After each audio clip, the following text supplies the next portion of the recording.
ফরিদপুর শহরের ঐতিহ্যবাহী কমলাপুর ময়েজ মঞ্জিলে ফরিদপুর প্রেস ক্লাবের সম্মানিত সদস্য ও বিশিষ্ট শিল্পপতি চৌধুরী ফারিয়ান ইউসুফের আয়োজনে সাংবাদিকদের নিয়ে এক মতবিনিময় সভা অনুষ্ঠিত হয়েছে। ফরিদপুর জেলা প্রতিনিধি জাকিব আহমেদ জ্যাক জানান, সোমবার রাতে ময়েজ মঞ্জিল চত্বরে সভায় প্রধান অতিথি হিসেবে উপস্থিত ছিলেন জাতীয়তাবাদী মহিলা দলের যুগ্ম সাধারণ সম্পাদক চৌধুরী নায়াব ইউসুফ। এ সময় সাংবাদিকদের ফুলেল শুভেচ্ছা প্রদান করা হয়। ফরিদপুর প্রেস ক্লাবের সাধারণ সম্পাদক মাহবুব হোসেন পিয়ালের সঞ্চালনায় অনুষ্ঠানে বক্তব্য রাখেন ফরিদপুর প্রেস ক্লাবের সভাপতি কবিরুল ইসলাম সিদ্দিকী, ফরিদপুর ডায়াবেটিক সমিতির সদস্য সচিব বিশিষ্ট শিক্ষাবিদ প্রফেসর শেখ আব্দুস সামাদ, ফরিদপুর প্রেস ক্লাবের প্রবীণ সদস্য, প্রবীণ সাংবাদিক ও সাহিত্যিক মফিজ ইমাম মিলন, শিল্পপতি চৌধুরী ফারিয়ান ইউসুফ, দৈনিক প্রথম আলোর পান্নাবালা, সিনিয়র সাংবাদিক হারুন আনসারি তালুকদার রুদ্র, আবুল হোসেন আজাদ সহ অন্যান্যরা। এ সময় ফরিদপুর প্রেস ক্লাবের সদস্য বৃন্দরাও উপস্থিত ছিলেন। অনুষ্ঠানে প্রধান অতিথির বক্তব্যে চৌধুরী নায়াব ইউসুফ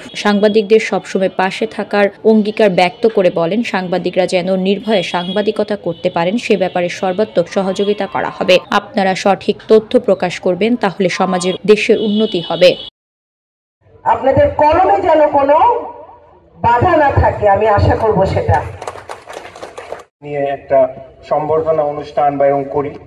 তো ওই সুবাদে গত বছর আমি ইফতার একটা আয়োজন বলেছিলেন যে কবির আঙ্কেল নির্বাচিত হলে আপনাদের নিয়ে একটা বারবিকিউ সন্ধ্যা করব। কামাল ভাই অত্যন্ত স্নেহের ছিল, সে খুব ভালোবাসতো কামাল ভাই তাকে। আপনারা মন্দিরের স্রোতধারা ফরিদপুরের অলিতে গলিতে মিশে আছে, এরপরে খাওয়া দাওয়া আছে, টেবিলগুলি গোল।